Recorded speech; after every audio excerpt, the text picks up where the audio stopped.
آج میں آپ کو اپنے زمانے کی جامعہ کراچی کا ایک دلچسپ قصہ سنا رہا ہوں۔ یہ قصہ اس زمانے کا ہے جب میجر آفتاب حسن صاحب جامعہ کراچی کے چیف پروکٹر ہوا کرتے تھے، مگر چیف پروکٹر صاحب نے اپنے دفتر کے دروازے پر صدر مؤدب کی تختی آویزاں کر رکھی تھی۔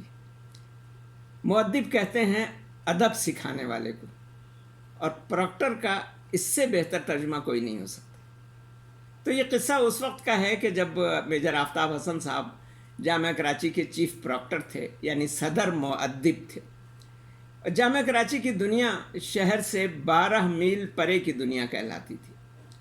نیو ٹاؤن کے بعد سے سارا راستہ سنسان تھا۔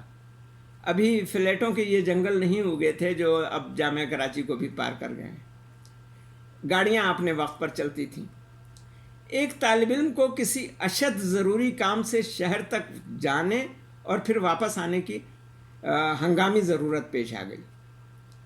وہ جامعہ کراچی کے بس ڈپو کی طرف بھاگا کہ شاید کوئی گاڑی باہر جانے کے لیے تیار کھڑی ہو، مگر وہاں کوئی گاڑی تیار نہیں کھڑی تھی۔ ڈرائیور صاحبان بھی وہاں سے غائب تھے، غالباً کسی کیفے ڈی پھوس میں بیٹھے چاہ چو کی محفل ناو نوش سجائے مگن ہوں گے۔ البتہ ایک پرانی سی بس کھڑی گھرڑ گھرڑ کر رہی تھی۔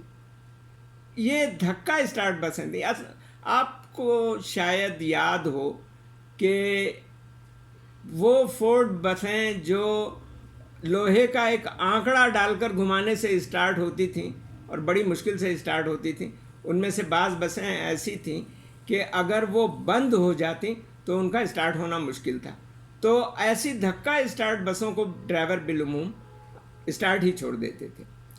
تو اس جوان کے بچے نے آؤ دیکھا نہ تاؤ ڈرائیونگ سیٹ پر بیٹھا اور بس لے بھاگا۔ یہاں تو کوہرام مچ گیا، لینا پکڑنا دوڑنا، مگر بس یہ جا وہ جا۔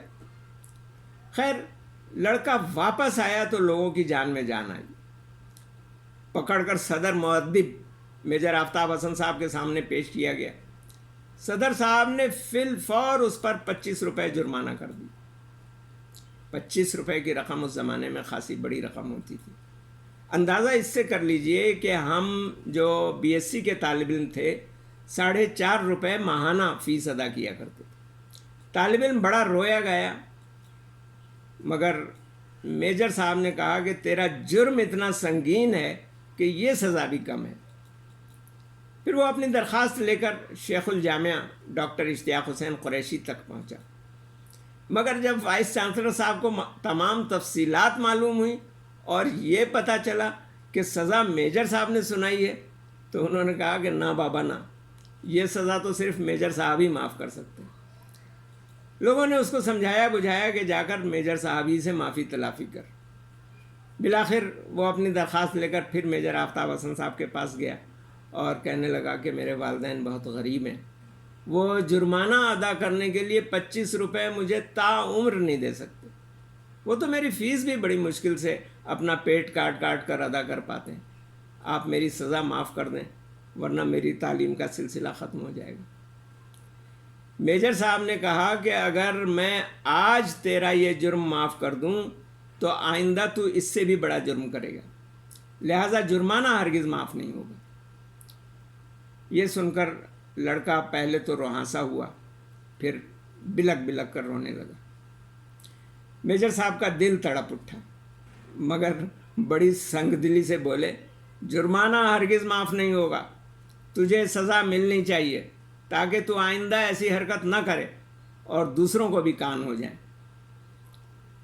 پھر اپنی شیروانی کی جیب میں ہاتھ ڈالا، 25 روپے نکالے اور طالب علم کو دیتے ہوئے کہا کہ جا یہ جرمانہ جمع کرا کے رسید انتظامیہ کو دے آ، آئندہ ایسی حرکت کبھی مت کرنا، محنت سے پڑھنا اور اپنے پیروں پر کھڑے ہو کر اپنے والدین کی قربانیوں کا حق ادا کرنے کی کوشش کرتے رہنا۔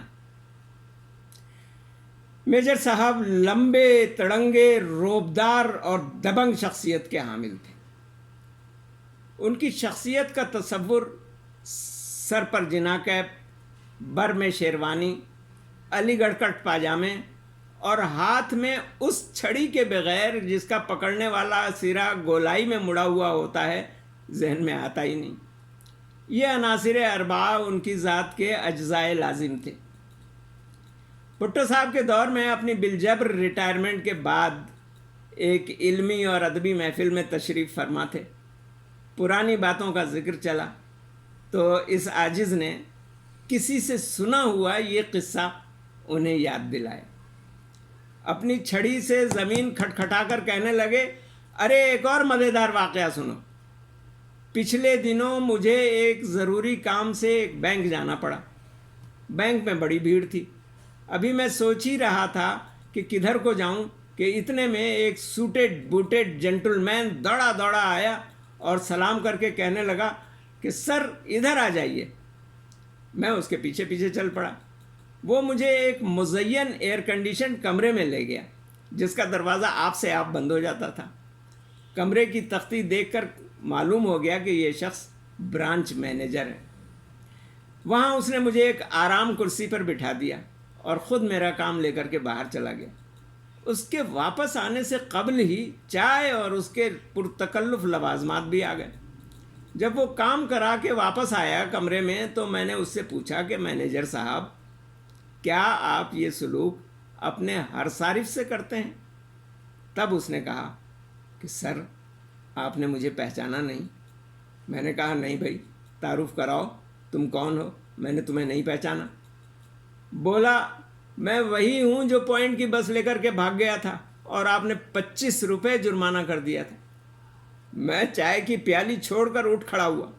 اب اٹھ کر اپنی چھڑی کے گول سرے سے اس کی گردن ناپی اور گرج کر کہا، ارے نالائق، تو اس بینک کا مینیجر ہے؟ ارے تو کسی دن پورا بینک لے کر بھاگ کھڑا ہوگا۔ برانچ مینیجر کوٹ پتلون ٹائی میں ملبوس، چھڑی میں گردن پھنسوائے اور سر جھکائے کھڑا رہا۔ اس کی آنکھوں میں آنسو آ گئے۔ کہنے لگا، سر میں آپ کی نصیحت نہیں بھولا، محنت کر کے پوزیشن حاصل کی، اپنے والدین کو حج کروا چکا ہوں، اور اگر آپ اس روز پھر اس کا گلا روند گیا، نہ جانے اور کیا کہنا چاہتا تھا۔